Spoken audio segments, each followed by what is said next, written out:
Hey fellow backyard warriors, Nick here. Today we're going to be making a string. It's a simple string. We're going to be making a continuous or endless loop string. It's called that just because the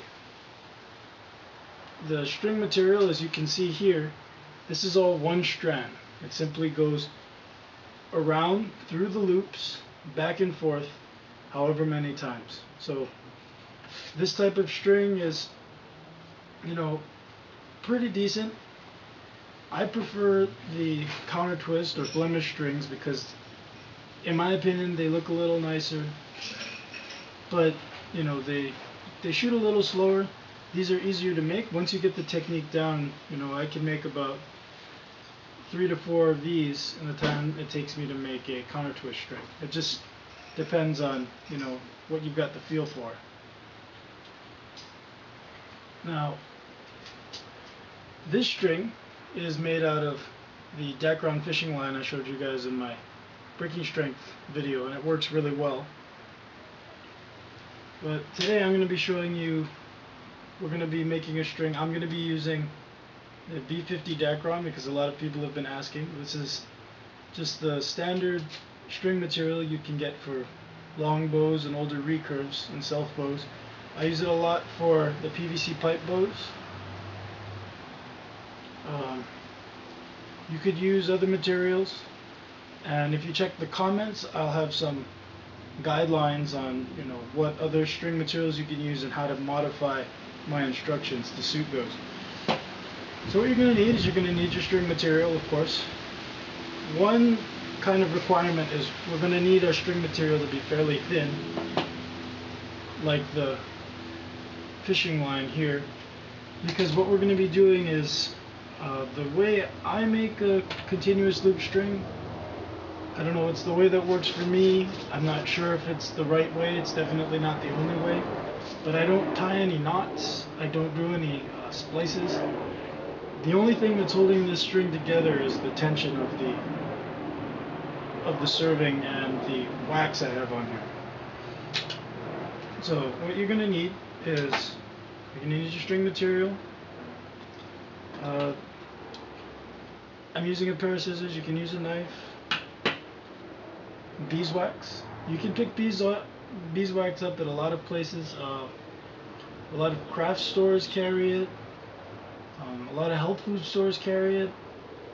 I get sometimes if I'm in the area I get it from Whole Foods, or there's a sort of a health food store that I go sometimes that carries it. I know the local woodworking supply store carries it. A lot of hardware stores carry it, and it's used a lot as a wax type lubricant for drawer runners. I like using beeswax. If you can get bowstring wax, that works as well. You just need something that's going to lock the string together. Typical candle wax, like paraffin wax, is not sticky enough. It actually has more of a lubricating quality. So instead of holding your string together, your string will actually come apart more readily. On top of that, you're going to need some serving thread and a string server. You can use the string server that I show how to make in my string server video. That one actually works a lot better than this one because of the tolerances of the jig. This one requires a little more work.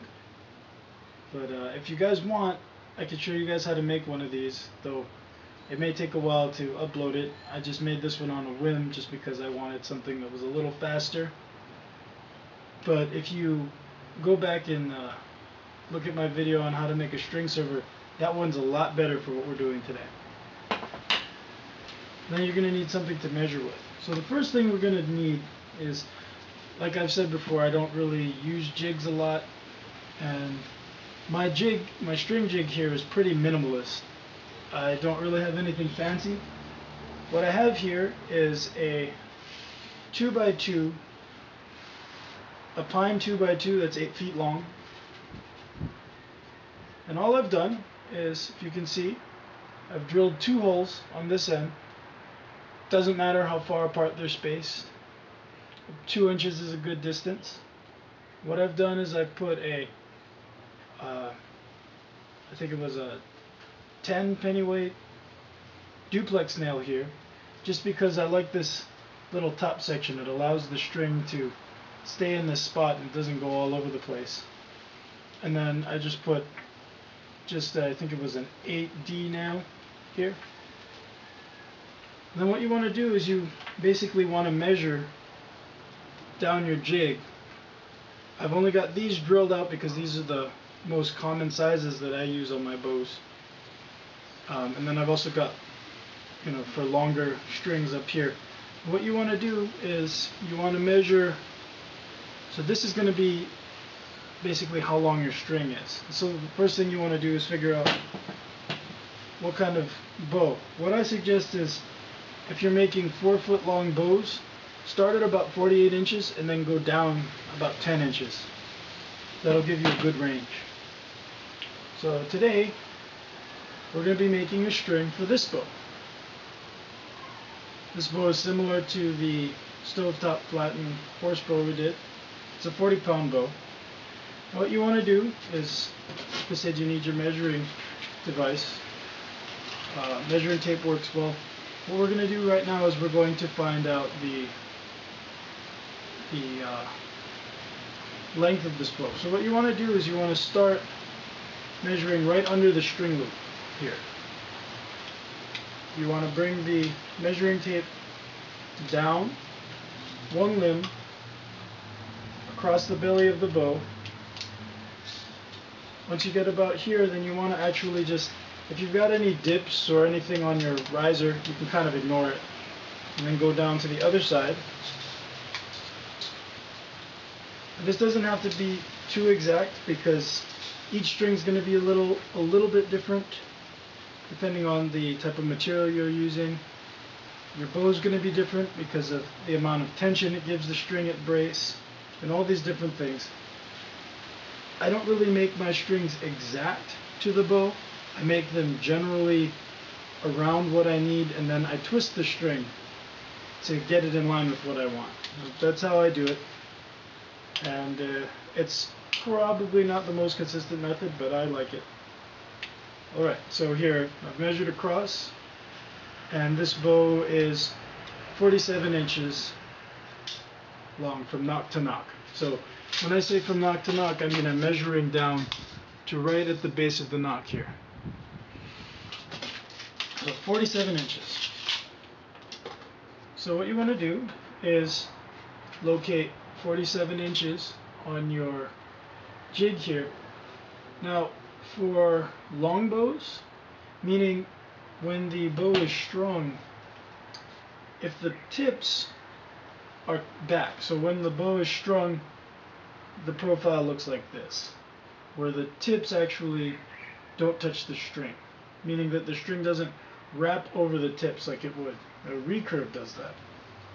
So for a long bow or a lighter weight bow, you want to go down, and so we've got 47, so you want to go 1, 2, 3. 3 down. 3 inches down, and that'll be about where you want your string to be. Now, because this is a recurve, meaning the string rests over the tip, you want to go down an extra inch, so 4 inches, just because the string is going to stretch a little bit more, because the string is going to be under more tension. But what else is going to happen is that actually the brace height is a little different with recurves, because part of the string is resting forward of the rest of the string, so your brace height's different. So basically you want to put your duplex nail down to that measurement. So here it was 47, 46, 45, 44. So at 43 inches, and then you want to put your nail about 2 inches away from that. Okay, so now that you've got that in order, we'll get started. So here's the starting end of the jig here. It's really simple. What you want to do is you want to just tie a simple overhand knot. So really simple. You see this little knot here? You just want to tie this around your nail. And all this is going to do is just hold it in place while you loop your string material around. Now, it's really simple. I'm going to pick up the camera here. All you want to do is you want to take your string material, bring it across to your other nail. You can see, just like that. Then you want to bring it back around,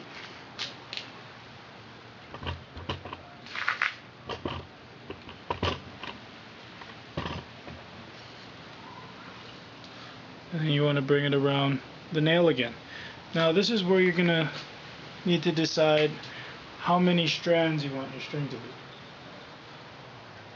And so generally the way I do it is, for bows under 30 pounds, I usually do 12 strands.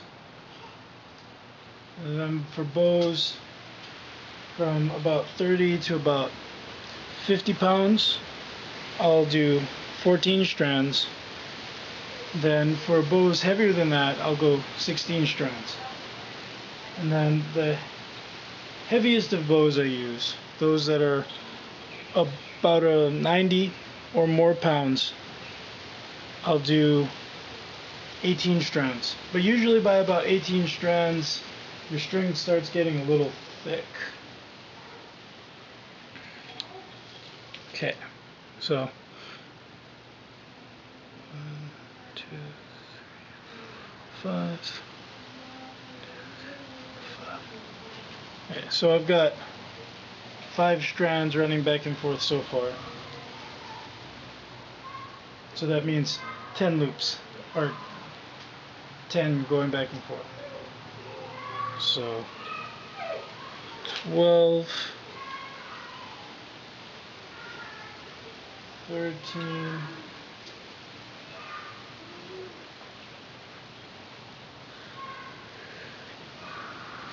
14. Okay, so now what you want to do, that if you look, you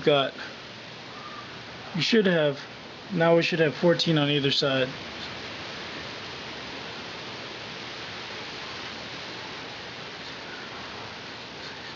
I mean 7 on either side.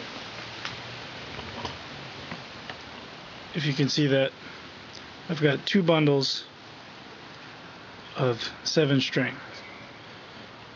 So now what you want to do is you want to bring